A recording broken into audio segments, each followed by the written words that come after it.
Rádio Rio de Janeiro, a emissora da Fraternidade, passa a apresentar Luz na Penumbra, programa que leva ao seu coração a mensagem da doutrina espírita.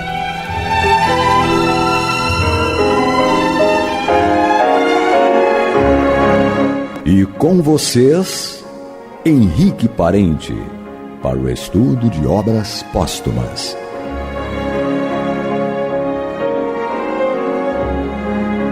Querido amigo ouvinte, que alegria mais uma vez aqui aos microfones da Rádio Rio de Janeiro para levarmos aqui o estudo de obras póstumas neste programa chamado Luz na Penumbra. Que essa luz possa permanecer, porque estamos ainda diante de muitas dificuldades e isso provoca em nós, né, situações de muita amargura, muito sofrimento, no mundo ainda vinculado, né, às dores e às dificuldades causadas pelo próprio ser humano, que não compreende a sua própria natureza, nem os seus destinos mais altos, mas estamos mais próximos de compreender melhor isso do que estávamos antes. Por isso que estamos aqui, para aprendermos. Somos estudantes, que possamos estudar um pouco e fazer essa devida comparação a respeito de como estamos conduzindo a nossa existência, pois que nós temos muitas e muitas existências ainda pela frente, como já tivemos outras muitas e muitas existências que nos colocam neste momento exato em que nos encontramos. Aqui no ano de 2023, após a vinda desse grande mestre, desse que é o governador do planeta, desse que construiu o planeta, como nos informa o apóstolo João, dizendo: ele estava no mundo, o mundo foi feito por ele e o mundo não o conheceu, não compreendeu a presença de Jesus. Claro que a gente costuma dizer que Deus é o construtor de todo o universo, todas as coisas, mas Deus não trabalha sozinho, porque ele não quer, não que ele não pudesse. Como estamos estudando aqui exatamente essa parte aqui de obras póstumas, no início, onde Kardec chama nesses textos de profissão de fé espírita racional. Então, é importante a gente, né, ressaltar aqui que a fé espírita, ela propõe para a gente exatamente a busca de uma racionalidade. E isso acontece através do estudo, da comparação, da reflexão, buscando aquilo que pode nos aproximar do que entendemos ser a verdade. E para isso nós necessitamos de auxílio, de ajuda, daqueles que sabem mais, que no caso aqui não sou eu, né, mas Kardec e os espíritos superiores. Eles é que sabem mais do que nós. E quando nós falamos de espíritos superiores é porque o são mesmo, por causa da sua moralidade e também das suas conquistas intelectuais. Allan Kardec é um desse grupo de espíritos superiores que encarnou no planeta para dar continuidade, né, à sua tarefa que ele começou muito, mas muito antes. Mas isso é papo para outro momento. Vamos aqui falar especificamente disso, mas do trabalho que ele realizou, desse legado que ele deixou para nós, e através da nossa busca pessoal, daqueles que estão ouvindo o programa, não só esse em que aqui me encontro, mas também dos outros programas da Rádio Rio de Janeiro, onde estudamos e refletimos a respeito de muitos temas, que com a nossa intenção desejamos, né, construir uma vida melhor, uma vida mais voltada para a compreensão da nossa verdadeira natureza de filhos de Deus que nós somos. Mas aqui, dando continuidade, né, a essa parte que fala da profissão de fé espírita racional, e o número 1 fala sobre Deus, exatamente sobre essa figura incrível que é o nosso Criador, em que a gente não tem nem deveria ter uma concepção puramente humana, uma visão antropomórfica, onde a gente imagina Deus como a gente é. Mesmo que entendendo que Deus num estado superior, mas ainda com uma imagem de um homem mais velho, né? Nessa concepção, e que se encontra assim no alto, olhando para a gente, etc. e tal. Não é bem assim que nos é proposto o pensamento a respeito de Deus. Então Kardec aqui nesse texto, assim como está lá no Livro dos Espíritos, está falando desses atributos da divindade. E no programa passado, nós lemos aqui, fizemos um pequeno comentário a respeito do Deus é uno. Pois, diz Kardec, é que se múltiplo fora, múltiplas seriam as vontades, e conseguintemente impossível seria a unidade de vista e de ação na criação e na manutenção da ordem universal. Ou seja, Deus não se fragmenta, como eu comentei da outra vez. Não está dividido em pedaços, nem em muitos pedaços e nem em 3 pedaços, como aquela concepção clássica da Trindade, né? Deus Pai, né? Deus Espírito Santo e Filho e Espírito Santo, perdão. Então, isso é uma concepção, a gente não joga fora, a gente a compreende de outras maneiras, mas não fragmentando Deus, né, que se manifesta numa coisa, em outra, assim, de maneira bastante complicada. Deus é uno, ele não se divide mesmo, como diz aqui o texto kardeciano, e se ele se dividisse, ficaria uma coisa bastante complicada. Todo o universo não estaria ou não teria estabilidade. Mas como já comentamos a respeito um pouquinho no outro programa, só para a gente pegar aí, aqui de novo o ritmo e dar continuidade. Que o próximo item diz assim: Deus é onipotente, porque é uno. Olha que interessante. Como Kardec pega as coisas, né, e ajuda a gente a unir a ideia, porque é um complemento. Porque, sendo Deus uno, ele torna-se onipotente. Se não possuísse o absoluto poder, haveria algum ser mais poderoso. Não seria o Criador de todas as coisas. E aquelas que não tivesse criado seriam obras de outro Deus. Por isso que lá no título está lá que a profissão de fé ela está vinculada a essa construção de racionalidade. Então a gente aqui, em realidade, está confirmando Deus tal qual ele é. Não pura e simplesmente como uma crença comum, né, onde a gente aqui quer acreditar que assim seja, pronto e acabou. Aqueles que assim querem conduzir sua vida, tudo bem, não tem problema nenhum. Mas o espírita, a ele é proposto uma compreensão a respeito do porquê que ele crê dessa maneira. Então a gente não vai mergulhar nesses estados intrínsecos e profundos da divindade, que nós não temos condições para isso.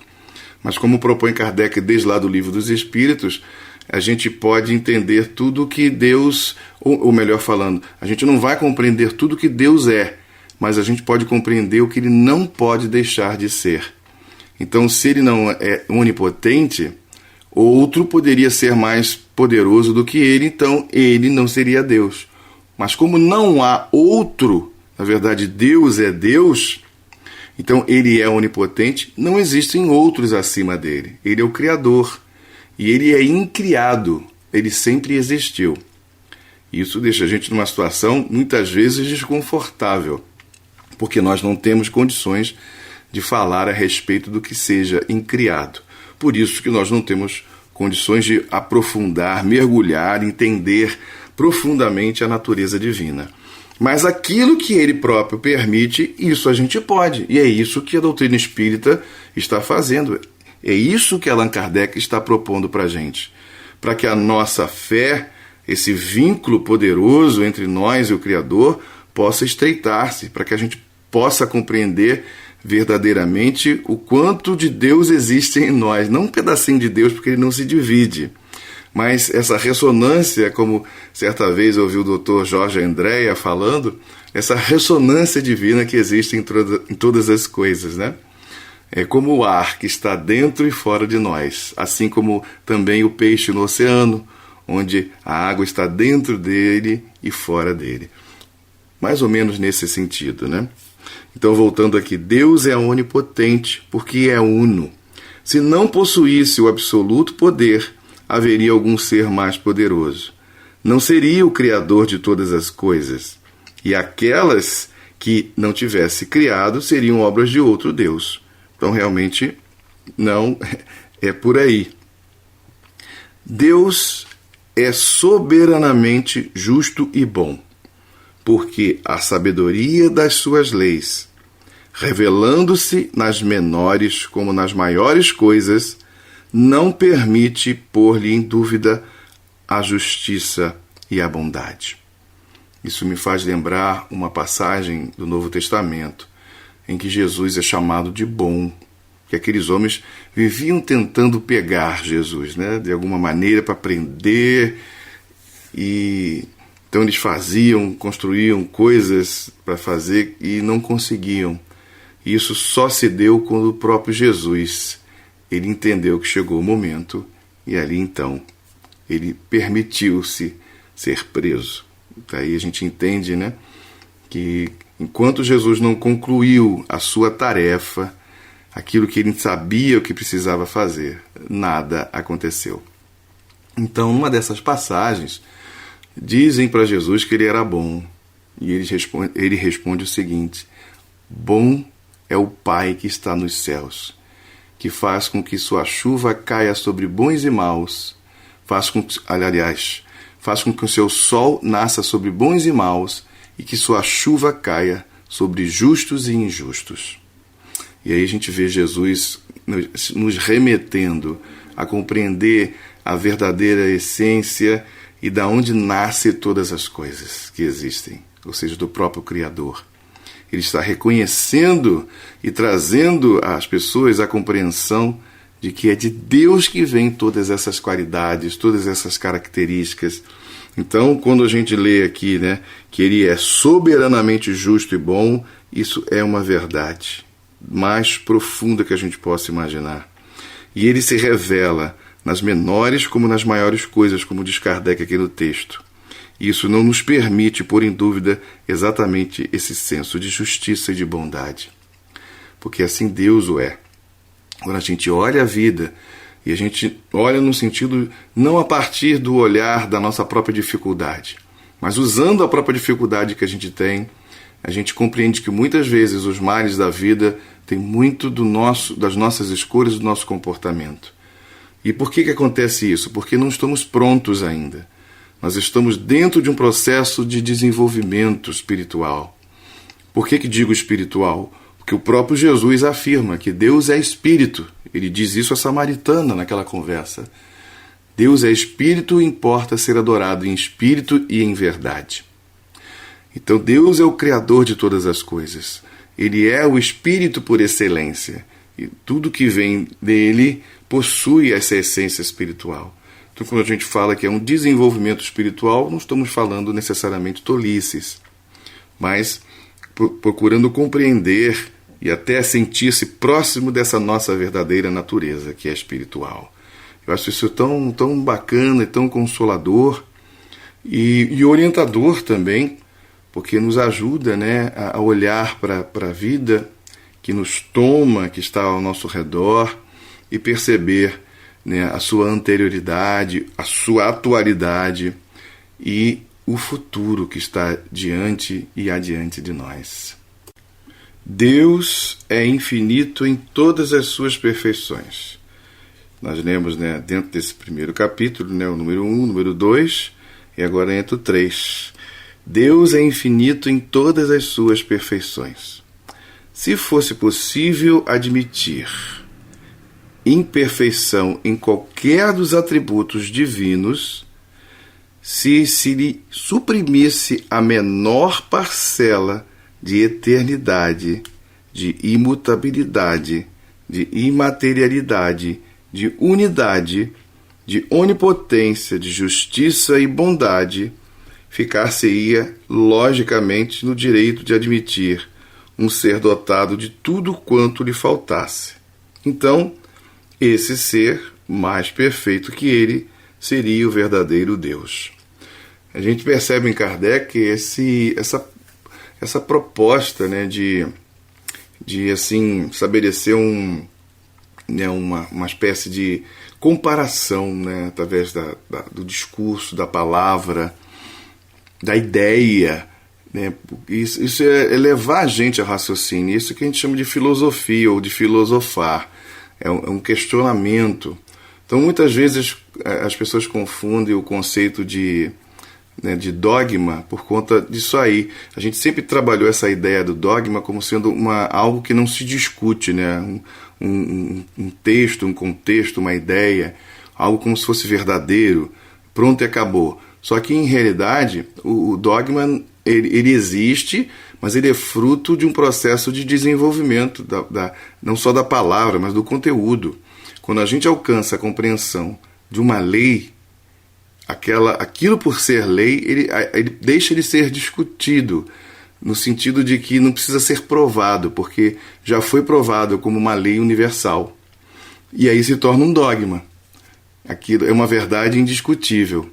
Então, a proposição que Kardec faz em relação ao conhecimento das coisas é a utilização da própria filosofia, do questionamento, da comparação, para que a gente chegue lá. Um dia a gente vai chegar compreendendo melhor todas essas leis que regem o universo.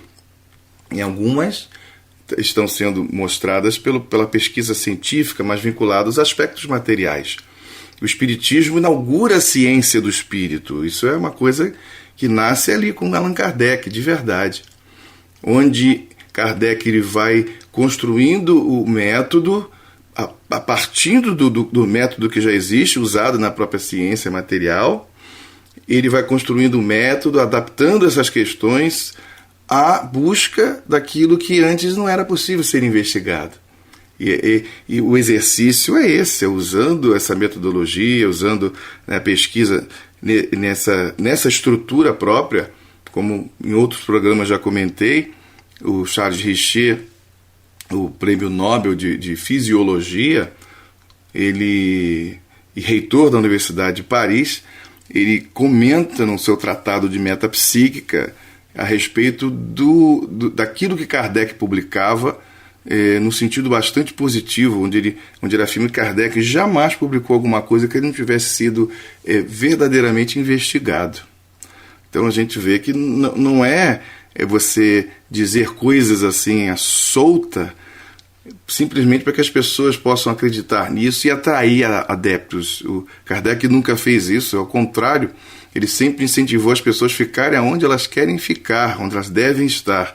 Não tem que atrair ninguém para o espiritismo. Isso acontece naturalmente, aqueles que quiserem mergulhar na pesquisa desses assuntos. E, inclusive, pessoas que eram de outras religiões se aproximaram das pesquisas espíritas, dos diálogos com Kardec, com outros que ali estavam com ele na época, e sem propriamente deixarem de ser ou fazerem parte do seu grupo religioso ou filosófico específico. Isso é muito bacana. Eu mesmo tive um grande amigo que hoje encontra-se na pátria espiritual, meu querido amigo Celso, e que ele sempre foi católico, nunca deixou de o ser, mas ele passou a se interessar pelos assuntos espíritas e passou a ouvir muito a Rádio Rio de Janeiro, tornou-se um ouvinte assíduo de todos os programas da rádio, e ele entendia isso, aceitava isso, partindo da sua própria ação. Sempre achei isso muito bacana e conversávamos a respeito desses assuntos. Então ele conhecia todos os programadores dos programas A, B e C que existem na rádio e estava sempre contextualizando as coisas e nunca abandonou a sua religião católica, continuou frequentando as suas missas, fazendo o seu trabalho que ele realizava lá, e sempre foi uma coisa muito bacana, muito harmônica. Hoje ele se encontra na pátria espiritual, enxergando as coisas com essa riqueza, dessa afetividade e da busca do próprio conhecimento. Então é bonito a beça quando a gente percebe e vê as pessoas, ao invés de se degladiar, de diminuir o que é do outro, tentar aprender com o outro talvez aquilo que lhe falta, mas respeitando o seu próprio momento, não se aviltando. Kardec nunca incentivou isso. Ao contrário, verdadeiramente ao contrário. E é isso que a gente está tentando também estimular aqui, esse autoaprendizado através do conteúdo kardeciano, e para que isso crie em nós boas expectativas em relação à própria vida e às nossas próprias dificuldades, pois temos, aos poucos, que modificar o nosso caráter, pois acho que esse é o nosso desejo, Mas vamos mais um pouquinho. aqui nessa parte onde Kardec fala disso aí, né, em relação àquilo que faz com que Deus deixe de ser Deus, mas não é isso que ele está dizendo, né? Ele apenas configura dessa maneira através do questionamento, o que isso na verdade leva a gente a confirmar que Deus é Deus mesmo. Aqui ele termina essa parte para iniciar um segundo momento, né? Como se fosse um segundo capítulo, onde começa a falar a respeito da alma. A gente vai fazer uma pequena introdução e dar continuidade nos programas subsequentes. Então vamos lá. A alma, que é agora o item 4. Há no homem um princípio inteligente que se chama alma ou espírito, independente da matéria e que lhe dá o senso moral e a faculdade de pensar. E aí ele comenta, né? Se o pensamento fosse propriedade da matéria, a matéria bruta pensaria. Mas a matéria inerte, evidentemente, não possui faculdades intelectuais. E o corpo, logo que morre, cessa de manifestar pensamentos. Portanto, é de rigor concluir que a alma é independente da matéria e que os órgãos corpóreos não são senão instrumentos de que se serve o homem para transmitir os pensamentos. A gente percebe, querido amigo ouvinte, né, a clareza da ideia, né? Ajuda a gente mesmo a visualizar essa questão. Quando a gente imagina um ser humano, né, como nós e todas as pessoas que estão ao nosso redor, agindo na vida com liberdade, com inteligência, com afetividade, e de repente, num determinado momento da existência, aquilo para, aquilo cessa. O corpo a gente continua vendo ali, mas aquilo que fazia aquele corpo se movimentar, pensar, sentir, reagir, aquilo para. E isso leva a gente a pensar, né, dizer, o que fazia aquele corpo se movimentar? Cadê aquela pessoa que eu amo e que agora parou, cessou completamente? Como a gente vê, né, no momento da chamada morte, que é esse momento de transição, de separação de alguma coisa. Ou seja, algo que existia ali deixou de existir. E a ideia é exatamente essa, da questão da existência, existencialmente falando. Então, aquilo que fazia com que aquele corpo se manifestasse, onde ele tivesse vida, como a gente costuma dizer, deixou de existir. E aí essa outra coisa é que nós chamamos de alma ou espírito. E é isso que continua a sobreviver. É isso que existia antes da existência física. E isso é muito interessante, porque a maneira como Kardec constrói a ideia ajuda a gente a visualizar mesmo no nosso pensamento tal situação. E a gente cresce com isso, a gente vai percebendo, né, o quanto isso ajuda a gente a compreender melhor a nossa relação com aquilo que temos, que é o nosso corpo e a nossa vida.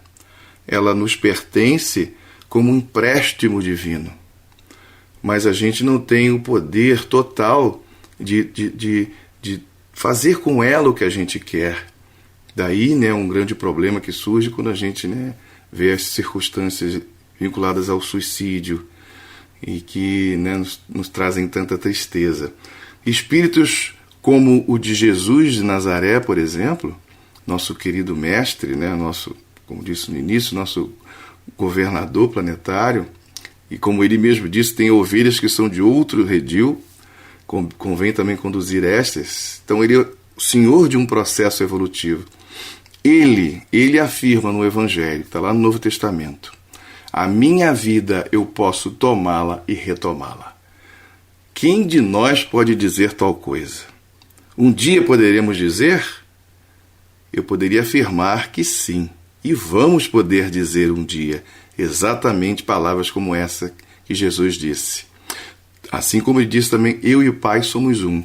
ou seja, estar em união com o Criador, de forma consciente. Porque em união nós estamos, é claro, mas de forma consciente como Ele, não, ainda não. E ainda não podemos dizer essa tal afirmação: a minha vida eu posso tomá-la e retomá-la. E isso ainda vai levar um tempo. Por isso que precisamos construir paciência e desenvolver, pouco a pouco, a nossa capacidade de compreensão e de ação. Nós vamos ficando por aqui hoje e vamos dar continuidade no próximo programa, se assim Deus nos permitir. Muita paz a todos. Você está ouvindo o programa Luz na Penumbra.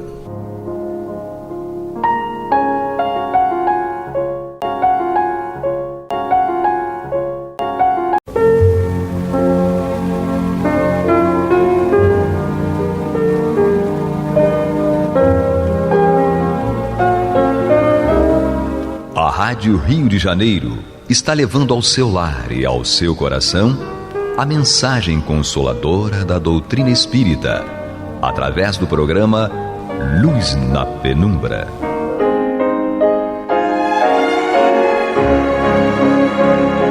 E com vocês, Antônio de Pádua Barbosa, para comentar o Evangelho segundo o Espiritismo, da obra codificada por Allan Kardec. Olá, meus amigos, muito boa noite. Mais uma vez estamos aqui para dar continuidade ao programa Luz na Penumbra, no qual nós estudamos o Evangelho segundo o Espiritismo de Allan Kardec. Estamos aqui em seu capítulo 18, A Fé Transporta Montanhas. E aqui, no finalzinho do capítulo, há as instruções dos Espíritos. Então nós vamos estudar aqui essas instruções de José, Espírito Protetor, em Bordeaux, 1862, e de um outro Espírito Protetor, que não postou o nome, em Paris, 1863. A primeira, a do José, tem por título A Fé, Mãe da Esperança e da Caridade. Eu gosto muito dessa mensagem aqui desse irmão, para nos dar uma compreensão mais acurada do que realmente se trata a fé. Porque eu confesso a vocês, eu tenho muita dificuldade de entender o que realmente é a fé. E hoje a gente estudou aqui no começo do capítulo há diversas interpretações, acepções da palavra fé.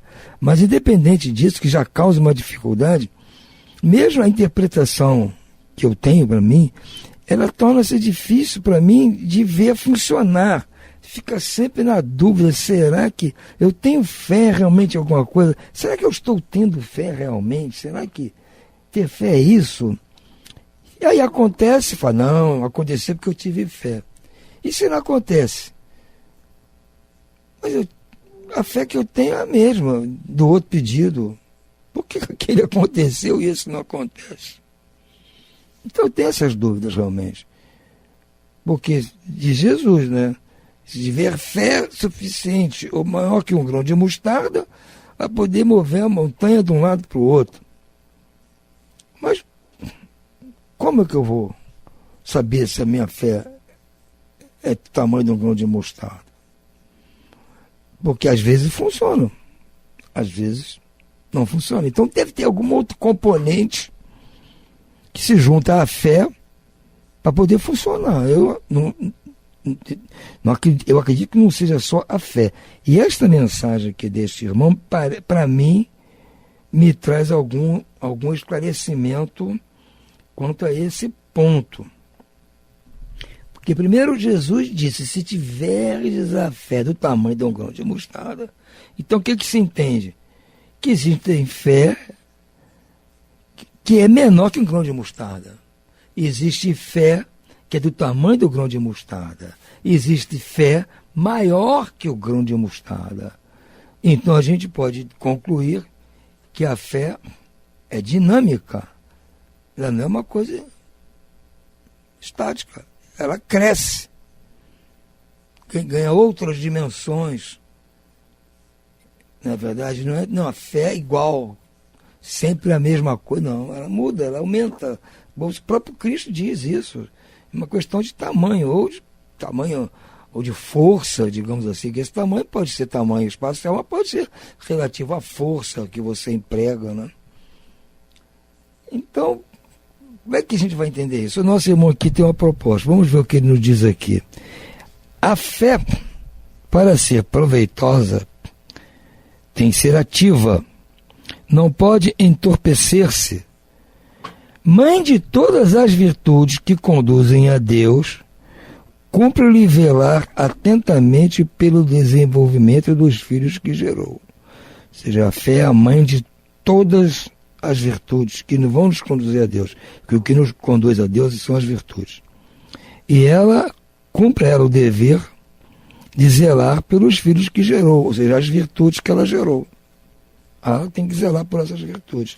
A esperança e a caridade são consequências da fé. Essas três virtudes formam uma trindade inseparável. Não é a fé que faculta a esperança na realização das promessas do Senhor? Se não tiverdes fé, que esperareis? Não é a fé que dá o amor? Se não tendes fé, qual será o vosso reconhecimento e, portanto, o vosso amor? Ele está aqui já ligando a fé a outras duas condicionantes. A esperança e a caridade. O amor, a caridade é o amor. Não é verdade? Então, isso é uma equação matemática, uma adição, né? 5 é igual a 2 mais 3. 5 é a fé, 2 é a esperança, 3 é a caridade. É uma soma. Então, para nossa fé crescer e se tornar igual ou maior que um grão de mostarda, eu tenho que aumentar nas outras duas parcelas. Eu tenho que aumentar a minha esperança e aumentar a caridade, ou amor, ou conhecimento. Bom, agora, para eu aumentar a esperança, então é descomplicar, porque a esperança, de certo modo, tem um limite. Ela tem limite. E ela também é uma coisa imponderável em termos de medida, como é a própria fé. Ou seja, o que dá dificuldade da gente medir a fé é a mesma dificuldade que eu tenho de medir a minha esperança. Eu não sei o quanto eu estou esperançoso ou não. Se eu tinha a minha esperança, podia ser maior ou menor, não tem como medir isso. Eu espero, por exemplo, eu estou precisando de um emprego. Estou desempregado, preciso de um emprego. Então eu tenho esperança de conseguir um emprego. Eu saio todo dia para procurar um emprego. Tenho esperança de conseguir. Agora, como é que eu vou saber, se eu não estou conseguindo um emprego, como é que eu vou aumentar a minha esperança? Aumentar como? Eu não sei, sinceramente eu não sei. Então, eu vou pensar que a esperança é uma parcela dessa adição que não dá para eu mexer, para poder alterar o resultado lá, que é a fé. A única parcela que eu posso mexer é na caridade. O amor. Agora, para eu melhorar ou adquirir mais conceitos, eu me tornar mais caridoso, mais amoroso, o que eu tenho que fazer para me tornar mais caridoso, mais amoroso? Se depender da minha cabeça, eu não vou me tornar nunca, até porque eu não sei muito bem o que é caridade, nem sei o que é amor, exatamente falando. Então, eu tenho que me louvar em algumas informações, como a do Espírito de Verdade, aqui no capítulo 6, que fala: espíritas, eis aqui o ensinamento. Primeiro, amai-vos. Segundo, instruí-vos. Ele manda que eu ame, aprenda a amar, mas manda que eu me instrua. Porque eu não sei como é que é amar. Eu vou ter que me instruir, aprender a amar, aprender a praticar a caridade. Eu posso praticar a caridade instintivamente, não é? Autodidaticamente. Eu posso praticar o amor da mesma forma. Mas se eu conseguir me instruir para fazer isso de melhor maneira, vou sair no lucro. Então, o conhecimento que eu falo aqui não é exatamente conhecimento acadêmico que eu estou falando. Eu falo é o conhecimento das verdades espirituais que me levam a entender melhor o que é o amor, entender melhor o que é a caridade, e eu começo então a praticar o amor e a caridade. Quando eu começo com consciência, aí eu posso melhorar, eu posso aumentar a minha paz e a caridade, eu posso aumentar o amor pelos outros, eu posso, porque eu estou vendo, se eu trato uma pessoa mal aqui, eu digo, não, aqui está errado, eu tenho que passar a tratar bem, então eu estou aumentando o meu amor. Se eu deixo de ajudar uma pessoa que está precisando, eu penso assim, puxa vida, eu podia ter ajudado, eu vou lá e ajudo, eu estou aumentando a minha caridade. Estou tratando bem. Então, é uma coisa que cresce também. Mas eu tenho como medir. Tem como fazer aumentar. Então, no fundo, a fé depende do quê? Do amor e da caridade. Depende do conhecimento que eu tenho nessas duas áreas. Por isso que Jesus disse, se tivesses a fé do tamanho do grão de mostarda. Porque se fosseis caridosos, se amasses aos outros como eu estou ensinando, como eu faço, vocês tinham o poder de fazer essa montanha sair de um lado para o outro. Não é porque vocês vão ter só esperança de fazer a montanha mudar de lugar. Vocês têm que ter a prática do amor e da caridade. E para isso vocês têm que ter conhecimento do assunto. Para isso eu vim aqui trazer o conhecimento para vocês.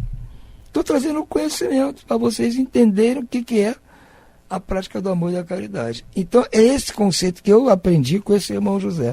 E é o que eu tenho usado para mim. Tenho tentado, pelo menos, usar para mim.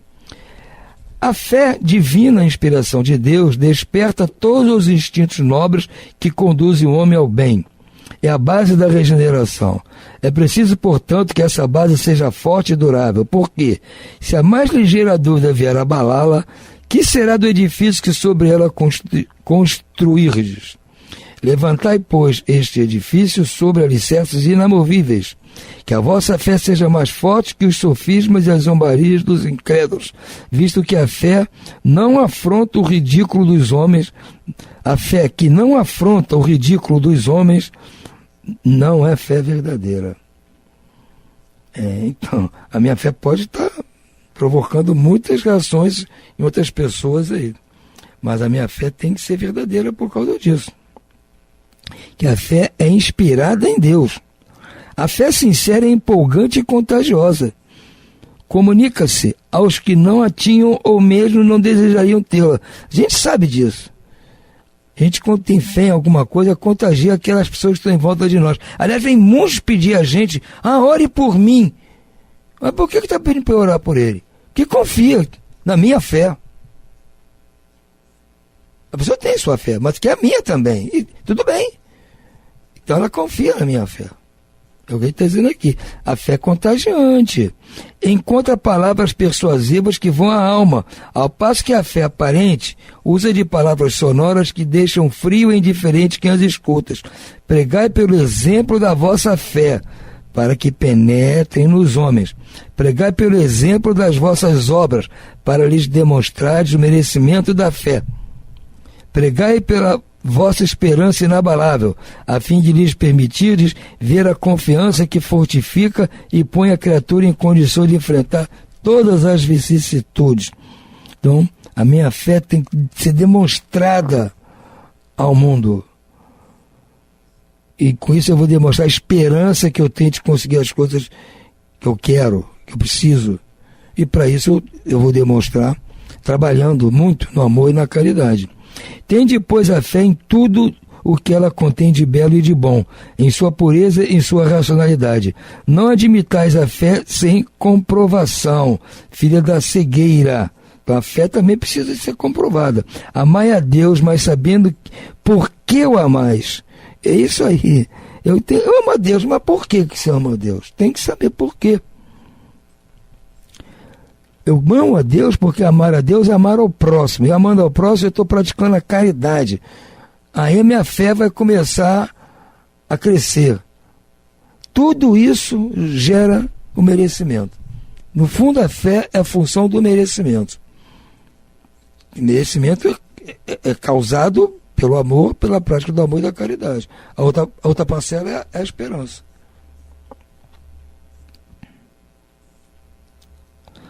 Crede nas suas promessas, mas sabendo por que acreditar nelas. Segui os nossos conselhos, mas compenetrados do fim que vos apontamos e dos meios que vos trazemos para o atingirdes.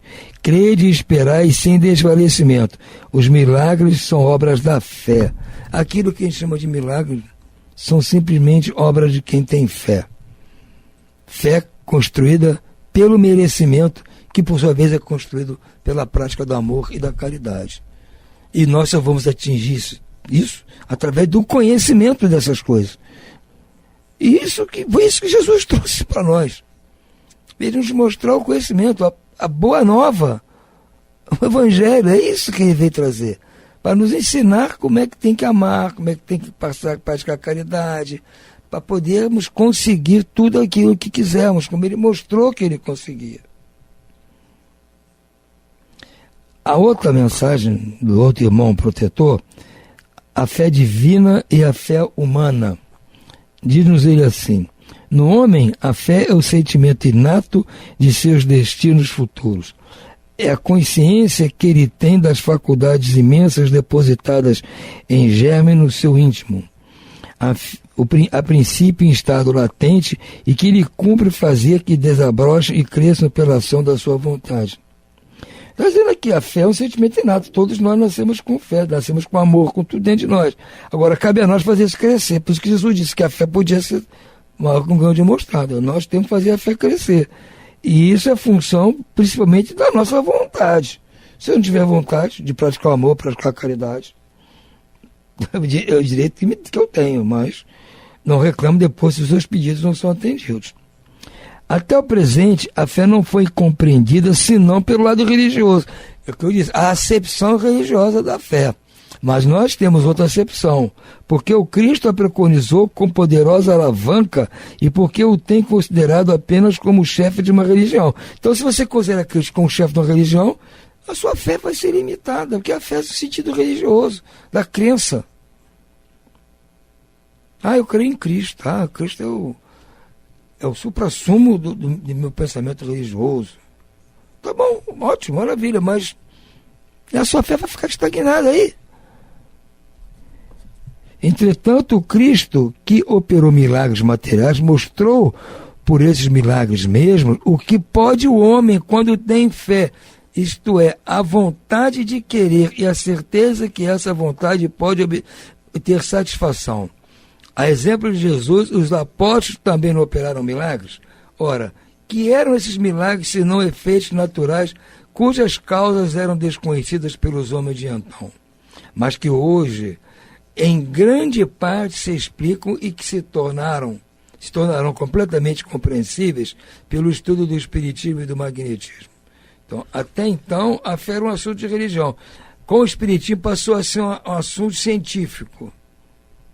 Simples assim, porque a explicação naqueles milagres está na ciência espírita, estudando os mecanismos que mexem com os fluidos cósmicos. E isso um dia vai ser muito mais bem esclarecido para todos. A fé é humana ou divina? Conforme o homem aplica suas faculdades à satisfação das necessidades terrenas ou das suas aspirações celestiais e futuras. A fé pode ser humana ou divina, vai depender da que ele está usando a fé. Para satisfazer suas necessidades terrenas ou as suas aspirações celestiais e futuras. O homem de gênio, ou seja, o homem de espírito, que se lança à realização de algo grande, de algum grande empreendimento, triunfa, se tem fé, porque sente em si que pode e há de chegar ao objetivo que tem em vista. E essa certeza lhe dá uma força imensa.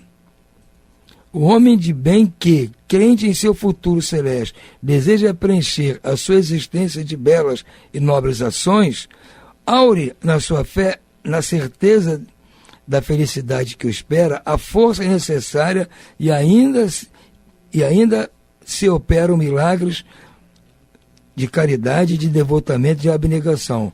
Enfim, com a fé não há maus pendores que não se consiga vencer. Então eu vou repetir aqui que eu não li muito bem. O homem de bem que, crente em seu futuro celeste, deseja preencher a sua existência de belas e nobres ações, é um homem de bem, que ciente do futuro celestial que lhe aguarda, e na certeza que a felicidade que ele espera, se ele aure nessa fé, a certeza da felicidade que espera, a força necessária, e ainda aí se operam milagres da caridade, devotamento e abnegação. Enfim, com a fé não há maus pendores que não se consiga vencer.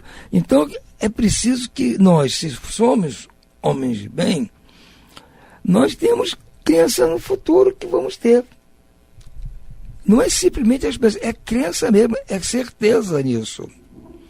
E isso, se eu desejo preencher este futuro da minha existência com belas e nobres ações. Então, se eu estou disposto a levar o meu futuro de belas e nobres ações, ou seja, praticando amor e caridade, eu consigo, nesta fé, aurir na certeza da felicidade que me espera, ou seja, na certeza que eu tenho da felicidade que está me esperando, com essa certeza eu consigo tirar da minha fé a força necessária, e aí sim eu consigo operar milagres da caridade, do devotamento, da abnegação. Então eu preciso tirar da minha fé essa força, e essa força vem da certeza que eu tenho de que vai funcionar. É a esperança. Mas para que eu vou querer essa fé? É para o quê? Para eu fazer os milagres da caridade, do devotamento e da abnegação. Então, por fim, com a fé, nesse tipo, pelo menos, não há maus pendores que não se consiga vencer. Ou seja, não há problemas, mais inclinações que eu não consiga vencer. Então, são as montanhas metafóricas, os obstáculos, principalmente os nossos próprios obstáculos morais, que a fé, com certeza, vai conseguir vencer. É um conjunto complexo, a fé. Eu consigo realizar milagres materiais, milagres espirituais em outros, e consigo somente milagres dentro de mim, da minha alma, tirar de mim as montanhas do egoísmo, do orgulho, da inveja, de tudo isso. Que isso atrapalha o quê? A prática do amor e da caridade, porque o egoísta, o orgulhoso, o invejoso não vai praticar o amor e a caridade. Mas eu tenho tudo isso dentro de mim ainda, e eu preciso tirar. Como? Com fé, esperança no futuro. Aí eu consigo praticar mais amor, mais caridade. E a minha fé vai aumentando, porque meu merecimento aumenta, a minha fé aumenta. Eu vou conseguir realizar esses milagres, como Jesus e os apóstolos faziam. O magnetismo é uma das maiores provas do poder da fé posta em ação. É pela fé que ele cura e produz esses fenômenos singulares, qualificados outrora de milagres. Repito, a fé é humana e divina. Se todos os encarnados se achassem bem convencidos da força que trazem em si, e se quiserem pôr a sua vontade a serviço dessa força, seriam capazes de realizar o que até hoje eles chamam de prodígios, e que, no entanto, não passa de um desenvolvimento das faculdades humanas. Amigo, nós temos que ter esperança e certeza disso. Só depende da nossa vontade. E aí é que mora o problema. Vontade a gente tem, mas por essa vontade de funcionamento é que é o nosso problema. Mas vamos em frente, que nós vamos conseguir. Eu tenho fé nisso, tenho fé em vocês e tenho fé em mim. Graças a Deus. Então ficamos hoje por aqui. Uma boa noite a todos e muita paz.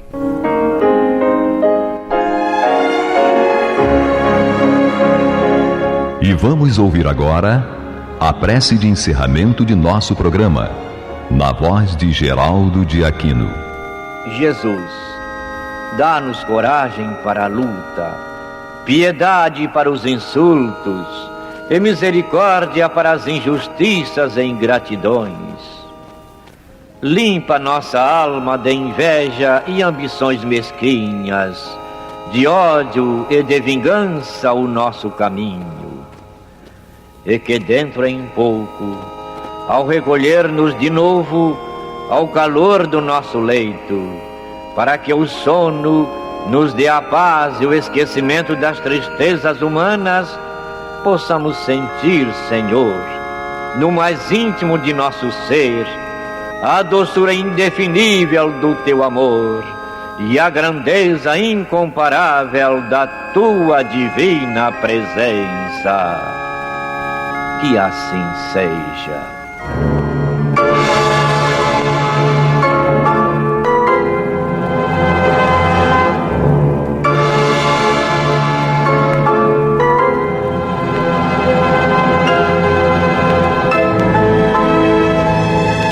Acabamos de apresentar o programa Luz na Penumbra, que voltará a ser apresentado amanhã às 21 horas nesta emissora.